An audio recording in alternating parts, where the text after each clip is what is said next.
कहानी घर जमाई भाग एक साधारण शुरुआत। राजेश एक मध्यम वर्गीय परिवार का इकलौता बेटा था।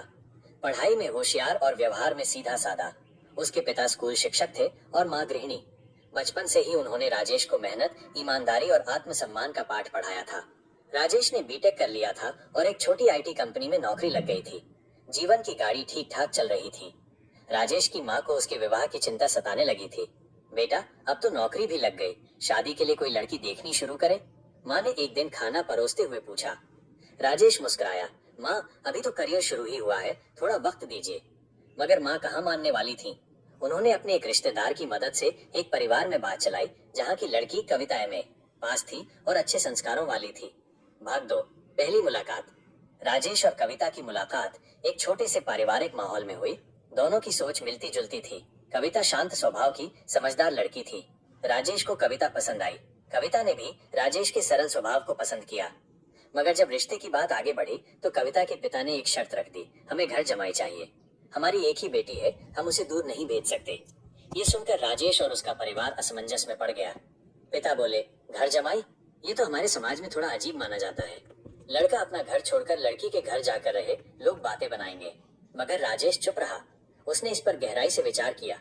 रात को जब वो अपने कमरे में था तो सोचने लगा, क्या फर्क पड़ता है? अगर मुझे और कविता को एक दूसरे से फर्क नहीं पड़ता तो बाकी दुनिया की सोच क्यों मायने रखे। अगले दिन राजेश ने माँ बाप को समझाया, अगर मैं घर जमाई बन भी जाऊं तो मेरी पहचान मेरी मेहनत से होगी, न कि समाज के बनाए ढर्रों से। भाग 3, नया जीवन, नई चुनौतियां। राजेश ने कविता से शादी कर ली और उसके घर में रहने लगा। शुरू में सब कुछ अच्छा था। कविता के माता पिता बहुत अच्छे थे और राजेश को बेटे की तरह मानते थे। लेकिन कुछ ही महीनों में समाज की बातें कानों तक आने लगी। अरे ये तो घर जमाई है, लड़की वालों के घर बैठ गया, कमजोर होगा तभी तो पत्नी के घर जा बैठा। राजेश को फर्क नहीं पड़ता, लेकिन धीरे धीरे इन बातों का असर कविता के परिवार पर होने लगा। रिश्तेदार ताने मारने लगे। राजेश कुछ करता भी है या सिर्फ खाना खाता है। कोई कहता, घर जमाई लोग तो आलसी होते हैं। कविता को ये बातें चुभने लगी।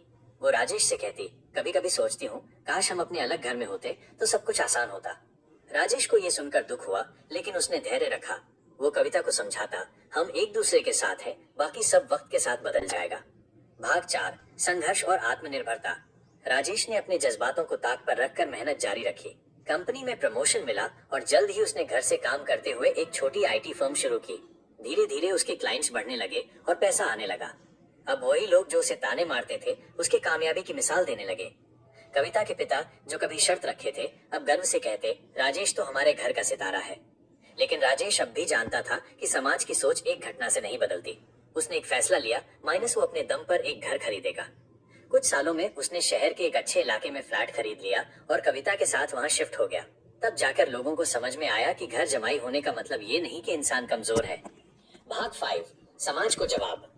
एक दिन राजेश को उसके स्कूल में एक प्रेरणा जिनमें से कई पारिवारिक और सामाजिक दबावों में झूल रहे थे।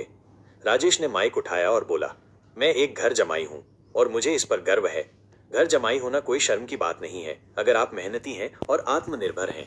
समाज आपकी परिभाषा नहीं लिखता, माइनस आप खुद लिखते हैं। जो लोग आज आपको ताने देते हैं वही कल आपकी तारीफ करेंगे, अगर आप अपनी राह खुद बनाएं। पूरा हॉल तालियों से गूंज उठा। भाग 6, निष्कर्ष। आज राजेश और कविता एक खुशहाल जीवन जी रहे हैं। दोनों अपने काम में सफल हैं और उनके 2 बच्चे हैं। राजेश अब समाज के लिए एक मिसाल बन चुका है। उसके माता पिता भी अब राजेश के निर्णय को समझ चुके हैं।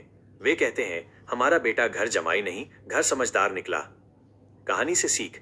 घर जमाई होने का अर्थ ये नहीं कि पुरुष कमजोर है। सामाजिक नियमों से ज्यादा जरूरी है आपसी समझ, आत्मसम्मान और प्यार। समय और मेहनत हर मिथक को तोड़ सकते हैं। किसी भी रिश्ते में बराबरी जरूरी है, चाहे वो लड़का हो या लड़की।